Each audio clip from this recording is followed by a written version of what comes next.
Okay, literally, my makeup is like sweating off. Hey guys, my name is Natalie and welcome back to my channel, My Person Natalie. So please excuse the fact that I'm in the car. This is my third time filming this video. The first two takes were in my house and there was just like way too much background noise. But it is 97 degrees outside right now, so I have the air conditioner blasting and I have my water to keep me company. So excuse if the audio is not the greatest. So anyways, today I will be talking about the stats and extracurriculars that help me avoid college rejection. So if you are new to my channel and you haven't been here before, you probably wouldn't know that I got accepted to 5 out of the 7 universities I applied to for the fall 2022 cycle, and I was waitlisted to the other 2. I am also not trying to brag by putting out all my stats and extracurriculars. Most of you watching this probably have never applied to college, so this might help you just know what kinds of stuff they're looking for on your Common App, like what they want you to highlight and to list in terms of your honors and extracurriculars. I know when I watched these videos, it really kind of inspired me to challenge myself in my own ways and kind of push the boundaries. First, I just wanted to mention my demographics really quickly, just to put all of my stats and extracurriculars in context. I am half Indian and half white, so I am not part of a underrepresented minority group. I am a Texas resident, so I know some schools really care about having students that represent like all 50 states, so that might factor into like the admissions process. I am not a first generation college student, and I attended a private Catholic high school, technically a college preparatory school, so we had a lot of AP and honors classes offered. So I got to take advantage of that, and I know in the college admissions process they do rank the rigor of your high school. So I would imagine mine, like on average, was higher for my high school than like the rigor of the public schools around me, just because we were like sure to offer more of those courses. And then the other thing about that is that my graduating class was a lot smaller. So I had about 170, 180 students in my graduating class, and that made it so that like I was competing against less students, so it might have made it like easier in a sense. Now, stats. But the first thing I want to mention is my class rank. Now, this is not something that a lot of people mention in these videos, and I just want to emphasize it because I was essentially a valedictorian of my class from the very first semester of freshman year to like the last semester of senior year, and I did graduate as salutatorian, but when I was applying to college I was still number 1, so I did get to list that I was a valedictorian.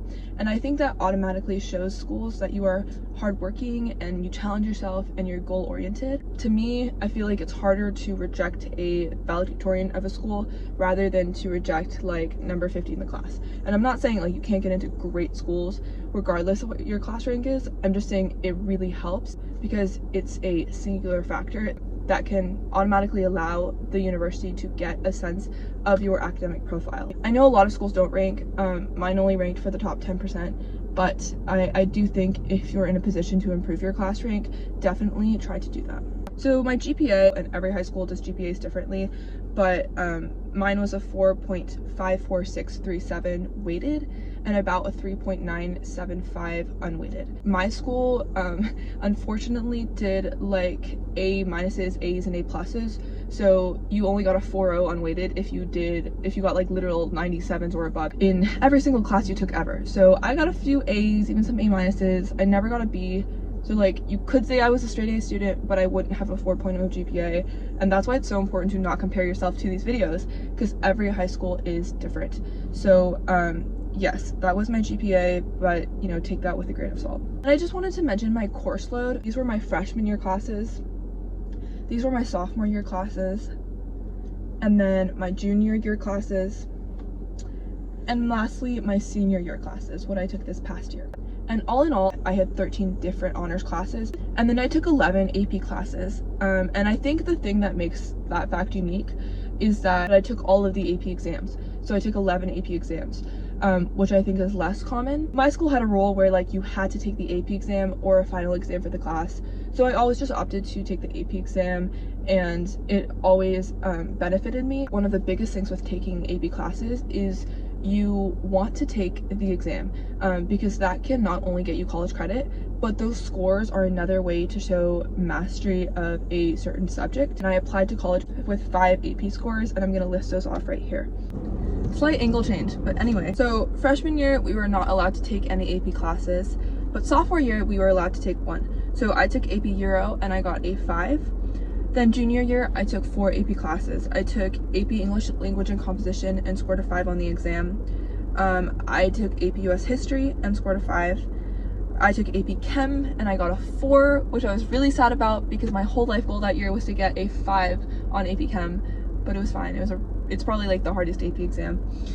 And then I took AP Comp Sci Principles and I also got a 5. And senior year, this past year, I took 6 AP classes. I took AP US Government and Politics and I got a 5.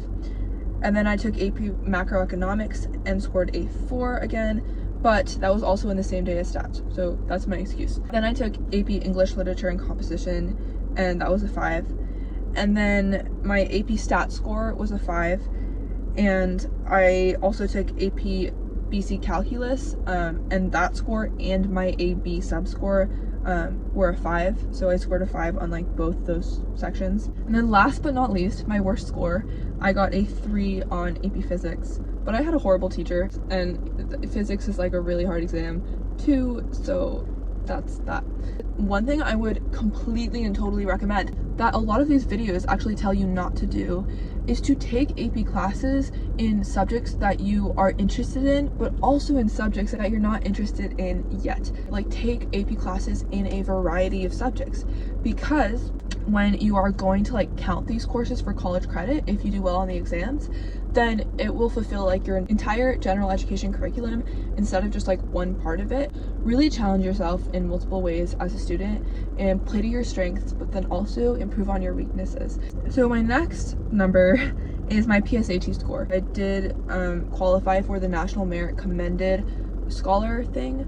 Not actually a scholarship. The National Merit Finalist is a scholarship one, so I was close, but I don't remember my score. I'll put it up here in like the National Merit Index equivalent. But essentially, this is a test that like a lot of high schools have their juniors take in the October of their junior year, and I was in the top 50,000 scorers. It was just like another honor I could put on my Common App.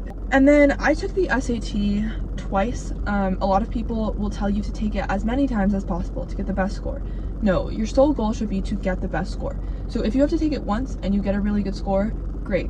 If you have to take it twice and get the score you need, great. But shoot for as little times as possible, because it takes so much time and energy and money to do multiple SATs. So I only did 2 in June and August, the summer before my senior year. And a lot of people will say that's too late, but I actually think that was the best time to take it. So in June 2021, I got a 1510, and that broke down to a 730 on reading and a 780 on math. I had literally just taken my pre-cal final like for the year a week before I took this SAT, so I had all the math fresh in my mind. And then I had taken all my AP exams like a month before, so I was really used to test taking at that point, and it was just like the best way to do it for me. And then I took it again in August because I wanted to improve my reading score so I could like super score, because most of my universities allowed me to do that.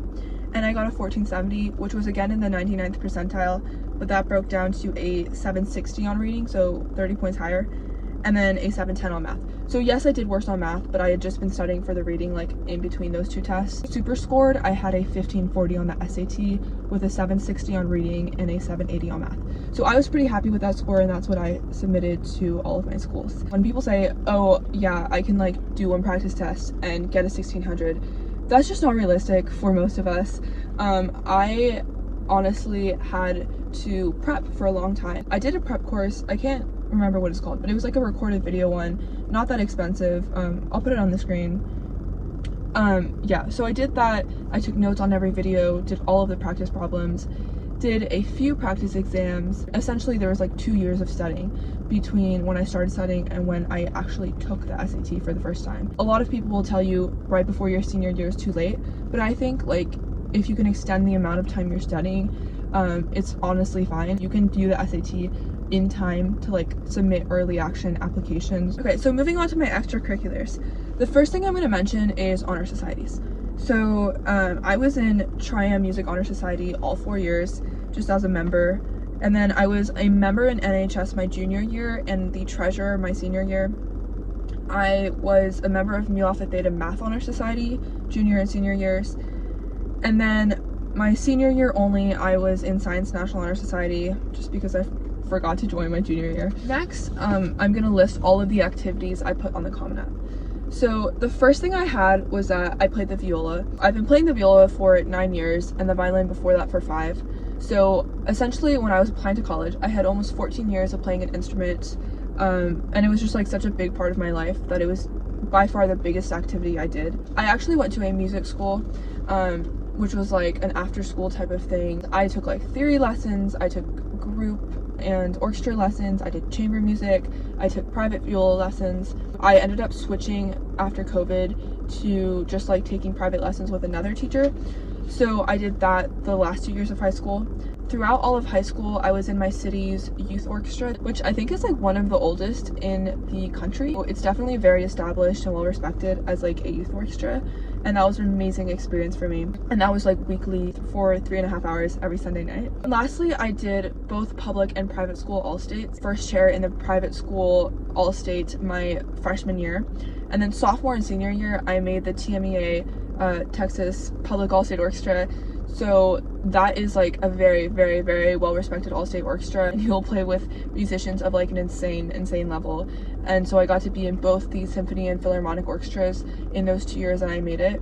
That was like probably the single biggest like honor or award I listed on my Common App, and also just as an activity because it was so impactful. The second activity was I was the president and the co-founder of my school's first film club. So basically me and my best friend co-founded this film club, and we ran it junior and senior year.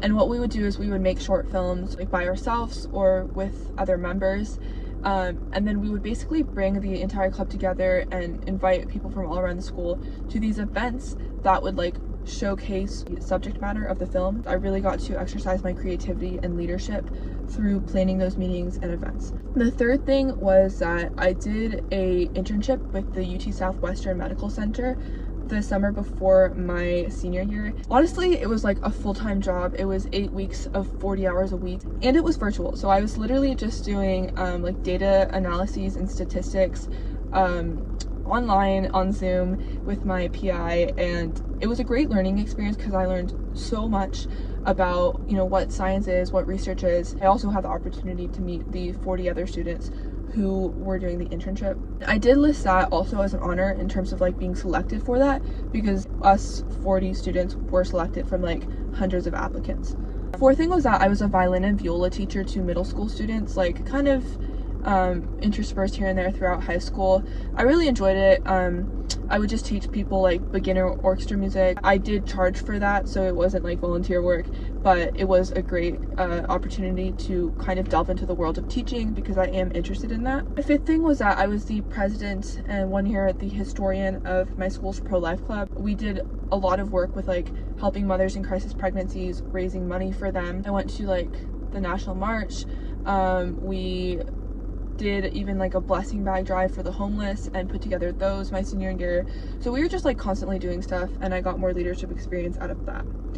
My sixth activity was that I volunteered at my old middle school and like re-landscaped this garden for all the time I had off from my internship this summer before my senior year, and that was probably like just above 100 hours of service. That was my main volunteer thing. Then my seventh activity is just being the NHS treasurer.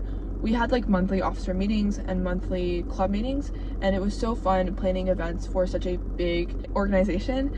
And I didn't really do any treasure specific stuff, but I could put out my ideas and make them happen, and it was really fun. The eighth thing I did was that I was a member of my school's color guard, so like the people who do the flags with the marching band, for the first 2 years of high school. I loved it for the time I was in it and definitely wanted to mention it. And then my 9th and 10th activities were just being an SNHS and Mu Alpha Theta member. And then my honors, I'm just gonna list these off because I've already mentioned all of them. The first one was National Merit Commended Scholar. Second one was AP Scholar with Distinction, which is like you have to get a mean score of at least a 3.5 on all of your AP exams taken. The third one was being selected for the research internship. And then the fourth one was ranking 11th chair in the public school all-state my sophomore year. And then the fifth one was actually having a scholarship to attend my high school that was renewable for all 4 years, and it was the biggest scholarship that they gave incoming students to the high school. And not only did it help me like finance high school, but it gave me motivation to work hard. And yeah, I just thought it was really important to show that it's not just like my junior and senior year that I was trying to get stuff on my resume. I really have always prioritized academics since day one. So that's why I listed that, even though it was like technically awarded to me before high school. So I feel like I just talked about so much and this video is so long, but hopefully that helps, just so you guys kind of know what types of things to maybe list on your Common App. Take advantage of any opportunity you have to compete on a school, district, regional, state, national level. You could also do political or social work. Just any type of volunteering is great. Any type of fundraising is also great. Anything where you are essentially representing your community in some way is always such good material to talk about in your essays and on your application in general. If you're an underclassman watching this, make sure to challenge yourself in so many different ways. Don't just play to your strengths. You'll never know what's out there if you don't try it. And the harder coursework, especially that you take in like a variety of subjects, the more it will mimic your future college curriculum because of the rigor. Anyways, my hat's off to everybody applying to college. I know it's a strenuous process. It takes so long, but you got this. If you want to see more college related content, please stick around to subscribe, like this video if it was helpful, and also if you have any questions, feel free to shoot me a DM on Instagram or just leave me a comment down below. I would love to answer them. And yeah, my Instagram is in the description box, as well as my handle being right here. I'll see you guys in the next video. My phone is about to overheat for the 3rd time. Anyway, I'll see you guys on the flip side. Bye.